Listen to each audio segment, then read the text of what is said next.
হয়, আজি অসম আৰক্ষীৰ ফলাফল ইতিমধ্যে ঘোষণা কৰিছে আৰু অসম আৰক্ষীৰ নিযুক্তি লাভ কৰিবলৈ সক্ষম হৈছে বিহালী সমষ্টিৰ অন্তৰ্গত বুৰৈগুৰি নিবাসী এগৰাকী মেধাসম্পন্ন আৰু অতি পৰিশ্ৰমী যুৱক। লোকৰ ঘৰত হাজিৰা কৰি দিন হাজিৰা কৰি পৰিয়াল পোহপাল দি অহা মেধাসম্পন্ন লিখকতকীয়ে আজি ঘোষণা কৰা অসম আৰক্ষীৰ পৰীক্ষাত ফলাফল সুখ্যাতিৰে উত্তীৰ্ণ হ'বলৈ কাৰণে সক্ষম হৈছে আৰু কেমেৰা সহযোগী ইয়াৰ লিখকতকী বাসগৃহৰ পৰিৱেশ দেখাবৰ কাৰণে মই অনুৰোধ জনাইছোঁ। এয়া হৈছে লিখকতকীৰ বাসগৃহৰ পৰিৱেশ। লিখকতীয়ে এগৰাকী দিন হাজিৰা কৰি পৰিয়াল পোহপাল কৰা এগৰাকী মেধাসম্পন্ন এগৰাকী যুৱক আৰু শাৰীৰিক খুব কঠোৰ পৰিশ্ৰম কৰা এগৰাকী যুৱক আৰু পিতৃ মাতৃ আছে, স্থানীয় লোক আছে আৰু স্থানীয় লোকে আজি এনেধৰণে এটা সুখৰ খবৰত আজি সকলোৱে স্থানীয় লোকে ওলাই আহি লৈ এনেধৰণে আজি উৎফুল্লিত হোৱা পৰিলক্ষিত হৈছে। এয়া মোৰ কেমেৰা সহযোগে দৃশ্যাংশ দেখাই আছে।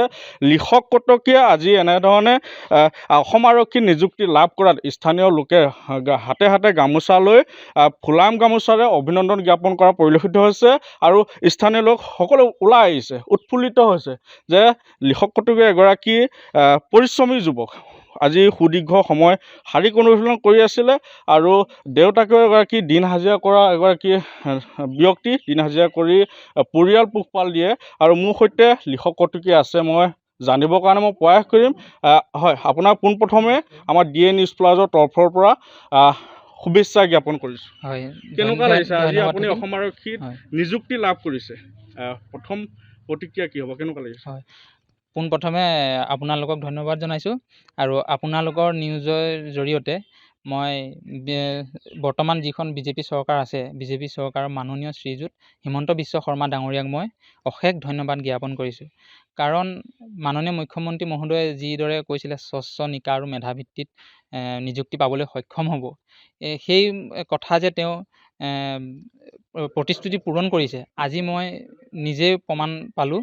সেয়েহে মই তেখেতক বহুত ধন্যবাদ জনাইছোঁ। কাৰণ আমাৰ দৰে দুখীয়া ঘৰৰ ল'ৰাই চাকৰি পাবলৈ হয়তো কংগ্ৰেছ চৰকাৰ দিনত সক্ষম হোৱা নাছিলে।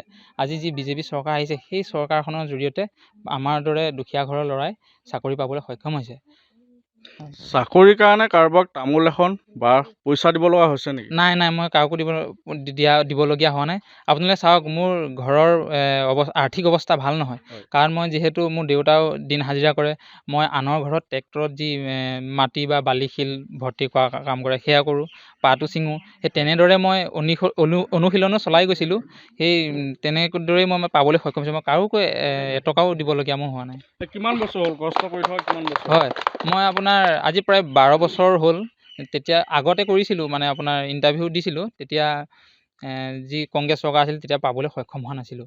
কিন্তু এতিয়া যি হিমন্ত বিশ্ব শৰ্মা ডাঙৰীয়াৰ নেতৃত্বত বিজেপি চৰকাৰ আছে, তেখেতৰ দিনত মই চাকৰি পাবলৈ সক্ষম হৈছোঁ। হয়, যিসকলে কৰ্মহীন হৈ আছে বা শাৰীৰিক অনুশীলন কৰি আছে ডিফেন্সৰ কাৰণে, তেওঁলোকক কি আহ্বান জনাব আপুনি? যিসকলে এতিয়া বৰ্তমান শাৰীৰিক অনুশীলন কৰি আছে, এতিয়ালৈ কৰ্মহীন হৈ আছে, তেওঁলোকক কি আহ্বান জনাব? হয়, মই তেখেতসকলক এটাই অনুৰোধ জনাম, জীৱনত মানুহে কেতিয়াও হাৰ মানিব নালাগে। কাৰণ এতিয়া মই নিজে প্ৰমাণ পাইছোঁ। কাৰণ মই আজি 12 বছৰ দিন মই অনুশীলন কৰিছোঁ। কাৰণ মই কেতিয়াও হাৰ মনা নাছিলোঁ। মই বাৰু এজন বিবাহিত এতিয়া বৰ্তমান, তথাপিতো মই মানে আপোনাৰ অনুশীলন কৰিবলৈ মই বাদ দিয়া নাছিলোঁ। মই মোৰ সতীৰ্থসকলক এইটোৱে ক'ম, যিসকলে পোৱা নাই বৰ্তমান, তেখেতসকলে বেয়া পাব নালাগে। মাননীয় হিমন্ত বিশ্ব শৰ্মা ডাঙৰীয়াৰ ওপৰত ভৰসা ৰাখক। সেই ৰাখি নিজৰ যি কঠোৰ পৰিশ্ৰম কৰি যাওক, মেধাভিত্তিত চাকৰি পাবলৈ সক্ষম হ'ব। আপোনাক ধন্যবাদ জ্ঞাপন কৰিছোঁ। এফালে মাতৃ আছে, মাতৃৰ সৈতে মই কথা পাতিবৰ কাৰণে। আপোনাৰ ল'ৰাই আজি অসম আৰক্ষীত নিযুক্তি লাভ কৰিছে, কেনেকুৱা লাগিছে আপোনাৰ আজি? মোৰ বহুত ভাল লাগিছে। ল'ৰাই যে পইচা নিদিয়াকৈ চাকৰি পাইছে, সেইটো কাৰণে মোৰ মন বহুত ভাল লাগিছে। আশা কৰিছিলেনে ল'ৰাই চাকৰি পাব? আজি এটা ভাল বাৰ্তা আহিব ঘৰখনলৈ? হয়, মই আশা কৰিছিলোঁ ল'ৰাই ভাল এটা ৰিজাল্ট কৰিব বুলি। ল'ৰাই বহুত কষ্ট কৰে।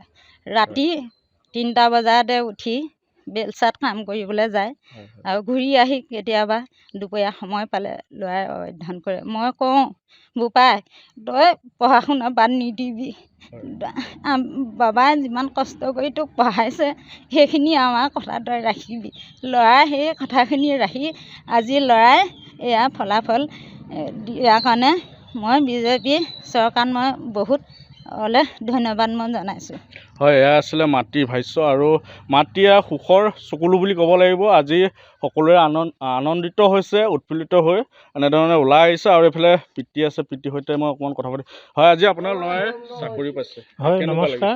আপোনালোকক ধন্যবাদ দিছোঁ। আৰু মুখ্যমন্ত্ৰী ডাঙৰীয়াক মই এইটোৱে অনুৰোধ কৰিছোঁ যে এনেকুৱা দুখীয়া ল'ৰা এজনক যে চাকৰি পাইছে বিনা হেৰিয়াত, কিন্তু মই ধন্যবাদ দিছোঁ। কি কৰে আপুনি? কি কৰে? দিন হাজিৰা কৰোঁ। দিন হাজিৰা কৰে। এয়া আছিলে পিতৃ, আৰু পিতৃ এগৰাকী দিন হাজিৰা কৰে। আৰু এইফালে স্থানীয় লোক আছে, তেখেতৰ পৰা মই জানো। হয়, আজি আপোনালোকৰ গাঁৱৰ কাৰণে এটা ভাল বাৰ্তা বুলি ক'ব লাগিব। কি ক'ব? লিখকে চাকৰি বহুত আনন্দিত হৈছোঁ।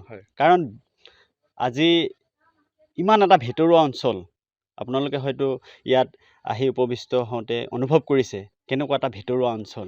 আমি এটা কথা ক'বই লাগিব, আজি মোৰ 33-34 বছৰ হ'ল, কিন্তু এই গাঁওখনত এটা চৰকাৰী চাকৰি কিন্তু পাবলৈ কোনো ব্যক্তি সক্ষম হোৱা নাছিল।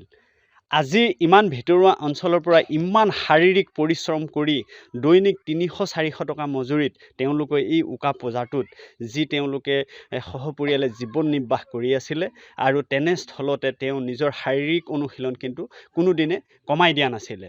আজি মানে অসমৰ মাননীয় মুখ্যমন্ত্ৰী মহোদয় যি বলিষ্ঠ পদক্ষেপত এই দুখীয়া শ্ৰেণীৰ যিসকল যুৱক যুৱতীয়ে চাকৰি পাবলৈ সক্ষম হৈছে, মই পুনৰবাৰ অসমৰ মাননীয় মুখ্যমন্ত্ৰীক এই স্থানীয় সচেতন যুৱক হিচাপে বহুত ধন্যবাদ জ্ঞাপন কৰিছোঁ।